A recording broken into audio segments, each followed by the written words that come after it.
my chest on? How can I get my chest on? What Tony the Latimer does is he bare turns. See there. So the difference is he's like that. When he scrummages, he turns so he gets his chest on. Is that cool? And all of that is surface area. Fine. That one's a hard one to go because that's the chair, and sometimes we use a scrum machine, I guess, that doesn't move like that would, just to get the so we don't hit in, but we just get that feel. But if we've got it on video, so we can practice it there. Now what's going to happen is we're going to talk about number 8, so can I get 2 locks here? So what was really important, it's in a B. That's just turn around. He's already quite round in. Ready, set up, set up. Cool. So what the number 8 is going to do is try and keep their balance and not move them around. Okay, and he's still going to try and get as much of him on as possible. So does anyone in their club or school have number 8s that go like this before they start? Yeah. What's pushing them? Nothing.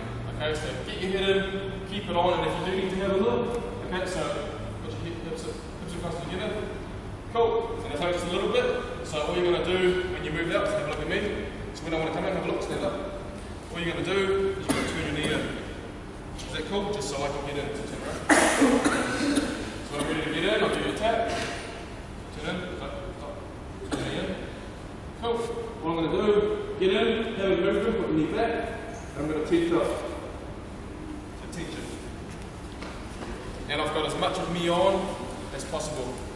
Is that cool? So what we're going to do, unless there's questions, do we have any questions? Just saying, you actually went on the clenched fist, you didn't take any physical bind on the shirt there. I've found it easier to bind just by tensing my fist.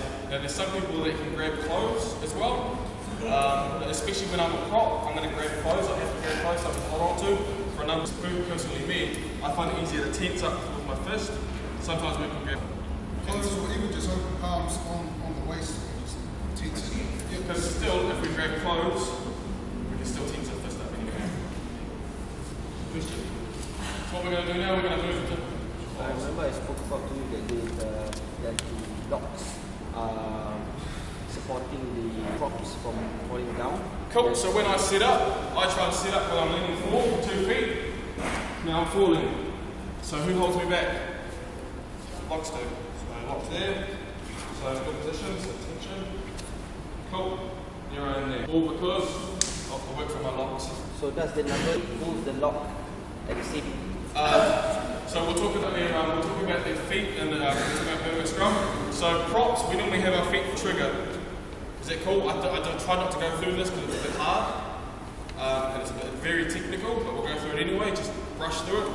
So when we go forward, so the locks, the hooker, the locks, and the number 8 have a trigger, and this is for balance. If we all stood like this, we'd all fall over. So props staying like that, hookers, locks, number 8 staying like this. Now the reason is because they need to have balance. But when they hit, they need to have 2 feet square, pushing forward. So how do we change that? So when we engage, what do we look like? Be square. Yep, be square. So it looks like hitting in, we drop the foot back. Does that make sense? So if I had a wall, this is how I practice it, watch my foot. So this is how I practice. Crouch, touch, pause, engage. See how my foot comes back? One more time. Crouch, touch, pause, engage. Is that cool? So that's that foot. I try not to touch it, sort of. So we're going to talk about some drills.